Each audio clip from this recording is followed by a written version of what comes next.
પંચાયત સમાચાર 24 માં આપનું સ્વાગત છે। દાહોદના વસ્તી ગામે દિલ્હી મુંબઈ કોરિડોરના અસરગ્રસ્ત ખેડૂતોની બેઠક યોજાઈ।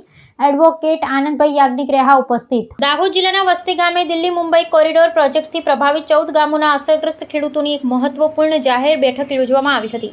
ખેડૂત અગ્રણી મુકેશભાઈ ડાંગીની અધ્યક્ષતામાં આયોજિત આ વિશેષ સભામાં હાઈકોર્ટમાં ખેડૂતોના પક્ષ રાખતા જાણીતા ધારાશાસ્ત્રી આનંદભાઈ યાજ્ઞિક ખાસ ઉપસ્થિત રહ્યા હતા। પોતાના કાનૂની પ્રતિનિધિના આગમનને પગલે મોટી સંખ્યામાં ખેડૂતો એકત્ર થયા હતા અને તેમનું પુષ્પગુચ્છ તથા હારતોરાથી ભવ્ય સ્વાગત કરવામાં આવ્યું હતું।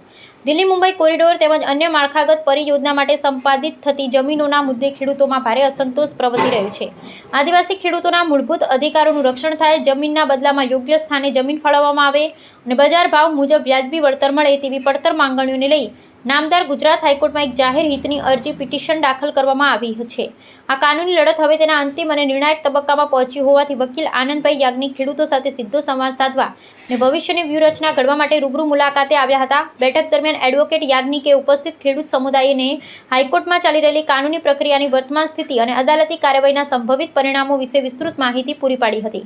ખેડૂતોની બંધારણીય માંગણીઓના આધારે દાખલ કરવામાં આવેલ આ અરજીના માધ્યમથી ન્યાયતંત્ર પાસે હકારાત્મક ચુકાદાની અપેક્ષા વ્યક્ત કરવામાં આવી છે। આગામી દિવસોમાં કોર્ટના નિર્દેશો અને કાનૂની માર્ગદર્શન હેઠળ ખેડૂતો પોતાની લડતને કાયદાકીય રાહે વધુ સઘન બનાવશે તેવો નિર્ધાર વ્યક્ત કરવામાં આવ્યો હતો।